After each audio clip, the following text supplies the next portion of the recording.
मधुबन के बाबा, मधुबन के बाबा मुरली वाले, आपका क्या कहना, आपका क्या कहना। ओम शांति। आज 28 अप्रैल 2025 के साकार मधुर महावाक्य हैं। आज मीठे मीठे बाप दादा बोले, मीठे बच्चे, तुम्हारा प्यार विनाशी शरीरों से नहीं होना चाहिए। एक विदेही से प्यार करो, देह को देखते हुए नहीं देखो। बाबा ने कहा, मीठे बच्चे, तुम्हारा प्यार विनाशी शरीरों से नहीं होना चाहिए। एक विदेही से प्यार करो, देह को देखते हुए नहीं देखो। बाबा ने आज प्रश्न पूछा कि बुद्धि को स्वच्छ बनाने का पुरुषार्थ क्या है, स्वच्छ बुद्धि की निशानी क्या होगी। तो उत्तर में बाबा ने समझाया कि देही अभिमानी बनने से ही बुद्धि स्वच्छ बनती है। ऐसे देही अभिमानी बच्चे अपने को आत्मा समझ एक बाप को प्यार करेंगे, बाप से ही सुनेंगे। लेकिन जो मूढ़मती हैं वो देह को प्यार करते हैं, देह को ही श्रृंगारते रहते हैं। ओम शांति। ओम शांति किसने कहा और किसने सुना? और सत्संगों में तो जिज्ञासु सुनते हैं, महात्मा व गुरु आदि ने सुनाया ऐसे कहेंगे। और यहाँ परमात्मा ने सुनाया और आत्मा ने सुना, नई बात है ना। तो देही अभिमानी होना पड़े। यही कई यहाँ भी देह अभिमानी होकर बैठते हैं। तुम बच्चों को देही अभिमानी हो बैठना चाहिए। मैं आत्मा इस शरीर में विराजमान हूँ। शिव बाबा हमको समझाते हैं, यह बुद्धि में अच्छी तरह याद रहना चाहिए। मुझ आत्मा का कनेक्शन है परमात्मा के साथ और परमात्मा आकर इस शरीर द्वारा सुनाते हैं। यह दलाल हो गया, तुमको समझाने वाला वह है, इनको भी वर्षा वह देते हैं। तो बुद्धि उस तरफ जानी चाहिए। समझो बाप के 5-7 बच्चे हैं, उन्हों का बुद्धि योग बाप की तरफ रहेगा ना, क्योंकि बाप से वर्षा मिलना है। भाई से वर्षा नहीं मिलता, वर्षा हमेशा बाप से मिलता है। आत्मा को आत्मा से वर्षा नहीं मिलता। तुम जानते हो, आत्मा के रूप में हम सब भाई भाई हैं। हम सब आत्माओं का कनेक्शन एक परम पिता परमात्मा के साथ है। वह कहते हैं, मामेकम याद करो, मुझ एक के साथ ही प्रीत रखो, रचना के साथ मत रखो, देही अभिमानी बनो। मेरे सिवाय और कोई देहधारी को याद करते हो तो इसको कहा जाता है देह अभिमान। भल ये देहधारी तुम्हारे सामने है, परंतु तुम इनको नहीं देखो। बुद्धि में याद उनकी रहनी चाहिए। वह तो सिर्फ कहने मात्र भाई भाई कह देते हैं। अभी तुम जानते हो कि हम आत्मा हैं, परमपिता परमात्मा की संतान हैं। वर्षा परमात्मा बाप से मिलता है। वह बाप कहते हैं, तुम्हारा लव मुझ एक के साथ होना चाहिए। मैं ही खुद आकर तुम आत्माओं की अपने साथ सगाई कराता हूँ। देहधारी से सगाई नहीं है, और जो भी संबंध हैं वह देह के यहाँ के संबंध हैं। इस समय तुमको देही अभिमानी बनना है। हम आत्मा बाप से सुनते हैं, बुद्धि बाप की तरफ जानी चाहिए। बाप इनके बाजू में बैठ हमको नॉलेज देते हैं। उसने शरीर का लोन लिया हुआ है। आत्मा इस शरीर रूपी घर में आकर पाठ बजाती है, जैसे कि वह अपने को अंडर हाउस अरेस्ट कर देती है पाठ बजाने के लिए। है तो फ्री, परंतु इसमें प्रवेश कर अपने को इस घर में बंद कर पाठ बजाती है। आत्मा ही एक शरीर छोड़ दूसरा लेती है, पाठ बजाती है। इस समय जो जितना देही अभिमानी रहेंगे वह ऊंच पद पाएंगे। बाबा के शरीर में भी तुम्हारा प्यार नहीं होना चाहिए, रिंचक मात्र भी नहीं। यह शरीर तो कोई काम का ही नहीं है। मैं इस शरीर में प्रवेश करता हूँ सिर्फ तुमको समझाने के लिए। यह है रावण का राज्य, पराया देश। रावण को जलाते हैं परंतु समझते ही नहीं हैं। चित्र आदि जो भी बनाते हैं उनको जानते ही नहीं हैं, बिल्कुल ही मूढ़मती हैं। रावण राज्य में सब मूढ़मती हो जाते हैं। देह अभिमान है ना, तुच्छ बुद्धि बन गए हैं। बाप कहते हैं, मूढ़मती जो होंगे वो देह को याद करते रहेंगे, देह से प्यार रखेंगे। और स्वच्छ बुद्धि जो होंगे वह तो अपने को आत्मा समझ परमात्मा को याद कर परमात्मा से सुनते रहेंगे। इसमें ही मेहनत है। ये तो बाप का रथ है, बहुतों का इनसे प्यार हो जाता है, जैसे हुसैन का घोड़ा, उनको कितना सजाते हैं। अब हुसैन, महिमा तो हुसैन की है ना, घोड़े की तो नहीं। तो ज़रूर मनुष्य के तन में हुसैन की आत्मा आई होगी ना। वह इन बातों को नहीं समझते। अभी इसको कहा जाता है राजस्व अश्वमेघ अविनाशी रुद्र ज्ञान यज्ञ। अश्व नाम सुनकर उन्होंने फिर घोड़ा समझ लिया है, उनको स्वाहा करते हैं। यह सब कहानियां हैं भक्ति मार्ग की। अभी तुमको हसीन बनाने वाला मुसाफिर तो ये है ना। अभी तुम जानते हो, क्या जानते हो, कि हम पहले गोरे थे फिर सांवरे बने हैं। जो भी आत्माएं पहले पहले आती हैं तो पहले सतो प्रधान हैं, फिर सतो रजो तमो में आती हैं। बाप आकर सबको हसीन बना देते हैं। जो भी धर्म स्थापन अर्थ आते हैं वह सब हसीन आत्माएं होती हैं और बाद में कामचिता पर बैठ काली हो जाती हैं। पहले सुंदर फिर श्याम बनती हैं। यह नंबर 1 में पहले पहले आते हैं तो सबसे जास्ती सुंदर बनते हैं। इन जैसा नेचुरल सुंदर तो कोई हो ना सके। किनके जैसा? लक्ष्मी नारायण के जैसा। तो बाबा कहते हैं ये ज्ञान की बात है। भले क्रिश्चियन लोग भारतवासियों से सुंदर हैं, गोरे हैं, क्योंकि उस तरफ के रहने वाले हैं, परंतु सत्युग में तो नेचुरल ब्यूटी है। आत्मा और शरीर दोनों सुंदर हैं और इस समय सपतित सांवरे हैं। फिर बाप आकर सबको सुंदर बनाते हैं। पहले सतो प्रधान पवित्र होते हैं, फिर उतरते उतरते काम चिता पर बैठ काले हो जाते हैं। अब बाप आया है सभी आत्माओं को पवित्र बनाने। बाप को याद करने से ही तुम पावन बन जाएंगे।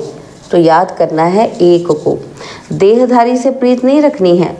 बुद्धि में ये रहे कि हम एक बाप के हैं, वही सब कुछ है। इन आंखों से देखने वाले जो भी हैं वे सब विनाश हो जाएंगे। ये आंखें भी खत्म हो जाएंगी। परमपिता परमात्मा को तो त्रिनेत्री कहा जाता है। उनको ज्ञान का तीसरा नेत्र है। त्रिनेत्री, त्रिकालदर्शी, त्रिलोकी नाथ, यह टाइटल उनको मिले हैं। अभी तुमको तीनों लोकों का ज्ञान है, फिर ये गुम हो जाता है। जिसमें ज्ञान है वही आकर देते हैं। तुमको बाप 84 जन्मों का ज्ञान सुनाते हैं। बाप कहते हैं अपने को आत्मा समझो, मैं इस शरीर में प्रवेश कर आया हूँ तुमको पावन बनाने। मुझे याद करने से ही पावन बनेंगे, और कोई को याद किया तो सतो प्रधान बन नहीं सकेंगे।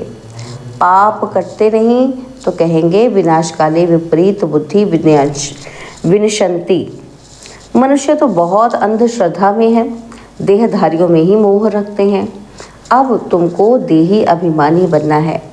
एक में ही मोह रखना है, दूसरे कोई में मोह है तो गोया बाप से विपरीत बुद्धि है। बाप कितना समझाते हैं कि मुझ बाप को ही याद करो, इसमें ही मेहनत है। तुम कहते भी हो कि हम पतितों को आकर पावन बनाओ, बाप ही पावन बनाते हैं। तुम बच्चों को 84 जन्मों की हिस्ट्री ज्योग्राफी बाप ही समझाते हैं। वह तो सहज है ना। बाकी याद की ही डिफ़िकल्ट सब्जेक्ट है। बाप के साथ योग रखने में कोई भी होशियार नहीं है। जो बच्चे याद में होशियार नहीं वो जैसे पंडित हैं। ज्ञान में भल कितने भी होशियार हों, याद में नहीं रहते तो वह पंडित हैं। बाबा पंडित की एक कहानी सुनाते हैं ना कि जिसको सुनाया वो तो परमात्मा को याद कर पार हो गया। पंडित का दृष्टांत भी तुम्हारे लिए है। बाप को तुम याद करो तो पार हो जाएंगे। सिर्फ मुरली में तीखे होंगे तो पार नहीं जा सकेंगे। याद के सिवाय विकर्म विनाश नहीं होंगे। ये सब दृष्टांत बनाए हैं। बाप बैठ यथार्थ रीति समझाते हैं। उनको निश्चय बैठ गया, एक ही बात पकड़ ली कि परमात्मा को याद करने से पार हो जाएंगे। सिर्फ ज्ञान होगा, योग नहीं तो ऊंच पद पा नहीं सकेंगे। ऐसे बहुत हैं याद में नहीं रहते। मूल बात है ही याद की। बहुत अच्छी सर्विस करने वाले हैं, परंतु बुद्धि योग ठीक नहीं होगा तो फंस पड़ेंगे। योग वाला कभी देह अभिमान में नहीं फंसेगा, अशुद्ध संकल्प नहीं आएंगे। याद में कच्चा होगा तो तूफान आएंगे। योग से कर्मेंद्रियां एकदम वश हो जाती हैं। बाप राइट और रॉन्ग को समझने की बुद्धि भी देते हैं। औरों की देह तरफ बुद्धि जाने से विपरीत बुद्धि विनशंति हो जाएंगे। ज्ञान अलग है, योग अलग है। योग से हेल्थ, ज्ञान से वेल्थ मिलती है। योग से शरीर की आयु बढ़ती है, आत्मा तो बहुत छोटी होती ही नहीं, है ना। बाबा कहते आत्मा तो बड़ी छोटी होती ही नहीं। आत्मा कहेगी मेरे शरीर की आयु बड़ी होती है। अभी आयु छोटी है, फिर आधा कल्प के लिए शरीर की आयु बड़ी हो जाएगी। हम तमो प्रधान से सतो प्रधान बन जाएंगे। आत्मा पवित्र बनती है। सारा मदार आत्मा को पवित्र बनाने पर है। पवित्र नहीं बनेंगे तो पद भी नहीं पाएंगे। माया चार्ट रखने में बच्चों को सुस्त बना देती है। बच्चों को याद की यात्रा का चार्ट बहुत शौक से रखना चाहिए, देखना चाहिए। क्या देखना चाहिए कि हम बाप को याद करते हैं या बुद्धि और कोई मित्र संबंधी की आदि तरफ जाती रहती है। सारे दिन में याद किसकी रही अथवा प्रीत किसके साथ रही, कितना टाइम वेस्ट किया, अपना चार्ट रखना चाहिए। परंतु कोई में ताकत नहीं है जो रेगुलर चार्ट रख सके। कोई विरला रख सकते हैं। माया पूरा चार्ट रखने ही नहीं देती है, एकदम सुस्त बना देती है, चुस्ती निकल जाती है। बाप कहते हैं मामेकम याद करो, मैं तो सभी आशिकों का माशूक हूँ। तो माशूक को याद करना चाहिए ना। माशूक बाप कहते हैं तुमने आधा कल्प याद किया है, अब मैं कहता हूँ मुझे याद करो तो विकर्म विनाश हो जाएं। ऐसा बाप जो सुख देने वाला है, कितना याद करना चाहिए। और तो सब दुख देने वाले हैं, वे कोई काम आने वाले नहीं हैं। अंत समय एक परमात्मा बाप ही काम आता है। अंत का समय एक हद का होता है और एक बेहद का होता है। बाप समझाते हैं, क्या समझाते हैं कि अच्छी रीति याद करते रहेंगे तो अकाल मृत्यु नहीं होगी। तुमको अमर बना देते हैं। पहले तो बाप के साथ प्रीत बुद्धि चाहिए। कोई के भी शरीर के साथ प्रीत होगी तो गिर पड़ेंगे, फेल हो जाएंगे, चंद्रवंशी में चले जाएंगे। स्वर्ग सतयुगी सूर्यवंशी राजाई को ही कहा जाता है। त्रेता को भी स्वर्ग नहीं कहेंगे। जैसे द्वापर और कलयुग है तो कलयुग को रौरव नर्क तमो प्रधान कहा जाता है। द्वापर को इतना नहीं कहेंगे। और फिर तमो प्रधान से सतो प्रधान बनने के लिए याद चाहिए। खुद भी समझते हैं कि हमारी फलाने से बहुत प्रीत है, उसके आधार बगैर हमारा कल्याण नहीं होगा। अब ऐसी हालत में अगर मर जाएं तो क्या होगा। विनाश काले विपरीत बुद्धि विनशंति, धूल छाई पद पालेंगे। तो आजकल दुनिया में फैशन की भी बहुत बड़ी मुसीबत है। अपने पर आशिक करने के लिए शरीर को कितना टिप टॉप करते हैं। अब बाप कहते हैं बच्चे किसी के भी नाम रूप में मत फंसो। लक्ष्मी नारायण की ड्रेस देखो कैसी रॉयल है, वह है ही शिवालय और इसको कहा जाता है वेश्यालय। इन देवताओं के आगे जाकर कहते हैं कि हम वेश्यालय के रहने वाले हैं। आजकल तो फैशन की ऐसी मुसीबत है कि सबकी नज़र चली जाती है, फिर पकड़कर भगा ले जाते हैं। सत्युग में तो कायदे से चलन होती है, वहाँ तो नेचुरल ब्यूटी है ना, अंधश्रद्धा की बात ही नहीं। यहाँ तो देखने वालों से दिल लग जाती है, फिर और धर्म वालों से भी शादी कर लेते हैं। अभी तुम्हारी है ईश्वरीय बुद्धि, पत्थर बुद्धि से पारस बुद्धि बाप के सिवाय कोई बना ना सके। वह है ही रावण संप्रदाय। तुम अभी राम संप्रदाय बने हो। पांडव और कौरव एक ही संप्रदाय के थे, बाकी यादव हैं यूरोप वासी। गीता से कोई भी नहीं समझते कि यादव यूरोप वासी हैं, वह तो यादव संप्रदाय भी यहाँ ही कह देते हैं। बाप बैठ समझाते हैं कि यादव हैं यूरोप वासी, जिन्होंने अपने विनाश के लिए ये मूसल आदि बनाए हैं। पांडवों की विजय होती है, वह जाकर स्वर्ग के मालिक बनेंगे। परमात्मा ही आकर स्वर्ग की स्थापना करते हैं। शास्त्रों में तो दिखाया है कि पांडव गल मरे, फिर क्या हुआ, कुछ भी समझ नहीं है। पत्थर बुद्धि है ना, ड्रामा के राज को ज़रा भी कोई जानते ही नहीं। बाबा के पास बच्चे आते हैं, कहता हूँ भल जेवर आदि पहनो। कहते हैं बाबा यहाँ जेवर शोभते ही कहाँ हैं, पतित आत्मा पतित शरीर को जेवर क्या शोभेंगे। वहाँ तो हम इन जेवरों आदि से सजे रहेंगे। अथाह धन होता है, वहाँ सुखी ही सुखी रहते हैं। भल वहाँ फील होता है कि ये राजा है, हम प्रजा हैं, परंतु दुख की बात नहीं। और यहाँ अनाज आदि ही नहीं मिलता है तो मनुष्य दुखी होते हैं। वहाँ तो सब कुछ मिलता है। दुख अक्षर मुख से निकलेगा ही नहीं, नाम ही है स्वर्ग। यूरोपियन लोग उनको पैराडाइज कहते हैं, समझते हैं वहाँ गॉड गॉडेज रहते थे, इसलिए उनके चित्र भी बहुत खरीद करते हैं। परंतु वो फिर स्वर्ग कहाँ गया ये किसी को पता ही नहीं है। तुम अभी जानते हो कि ये चक्र कैसे फिरता है। नई सो पुरानी, पुरानी सो फिर नई दुनिया बनती है। देही अभिमानी बनने में बड़ी मेहनत है। तुम देही अभिमानी बनने से इन अनेक बीमारियों आदि से छूट सकेंगे। बाप को याद करने से ऊंच पद पा लेंगे।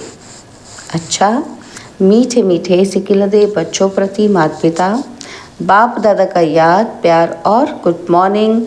रूहानी बाप की रूहानी बच्चों को नमस्ते। हम रूहानी बच्चों की रूहानी बाप दादाजी को दिलवा जान सिकवा प्रेम से नमस्ते। ओम शांति। प्यारे बाबा, मीठे बाबा, मेरे बाबा, शुक्रिया बाबा, शुक्रिया बाबा, शुक्रिया। धारणा के लिए मुख्य सार है। पहला पॉइंट है, किसी भी देहधारी को अपना आधार नहीं बनाना है। शरीरों से प्रीत नहीं रखनी है। दिल की प्रीत एक बाप से रखनी है, किसी के नाम रूप में नहीं फंसना है। और सेकंड पॉइंट है, याद का चार्ट शौक से रखना है। इसमें सुस्त नहीं बनना है। चार्ट में देखना है कि मेरी बुद्धि किसकी तरफ जाती है, कितना टाइम वेस्ट करते हैं। सुख देने वाला बाप कितना समय याद रहता है। बाबा ने आज वरदान दिया कि गृहस्थ व्यवहार और ईश्वरीय व्यवहार दोनों की समानता द्वारा सदा हल्के और सफल भव। गृहस्थ व्यवहार और ईश्वरीय व्यवहार दोनों की समानता द्वारा सदा हल्के और सफल भव। सभी बच्चों को शरीर निर्वाह और आत्मनिर्वाह की डबल सेवा मिली हुई है, लेकिन दोनों ही सेवाओं में समय का, शक्तियों का समान अटेंशन चाहिए।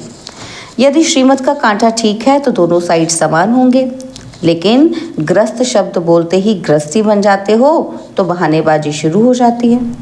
इसलिए ग्रस्ती नहीं, ट्रस्टी हैं। इस स्मृति से ग्रस्त व्यवहार और ईश्वरीय व्यवहार दोनों में समानता रखो तो सदा हल्के और सफल रहेंगे। स्लोगन है, फर्स्ट डिवीज़न में आने के लिए कर्मेंद्रिय जीत, माया जीत बनो। बाबा की अव्यक्त इशारे हैं, कंबाइंड रूप की स्मृति से सदा विजयी बनो। आपके शिव शक्ति के कंबाइंड रूप का यादगार सदा पूजा जाता है। शक्ति शिव से अलग नहीं और शिव शक्ति से अलग नहीं। ऐसे कंबाइंड रूप में रहो। इसी स्वरूप को ही सहज योगी कहा जाता है। योग लगाने वाले नहीं, लेकिन सदा कंबाइंड अर्थात साथ रहने वाले। जो वादा है कि साथ रहेंगे, साथ जिएंगे, साथ चलेंगे, ये वादा पक्का याद रखो। अच्छा, ओम शांति।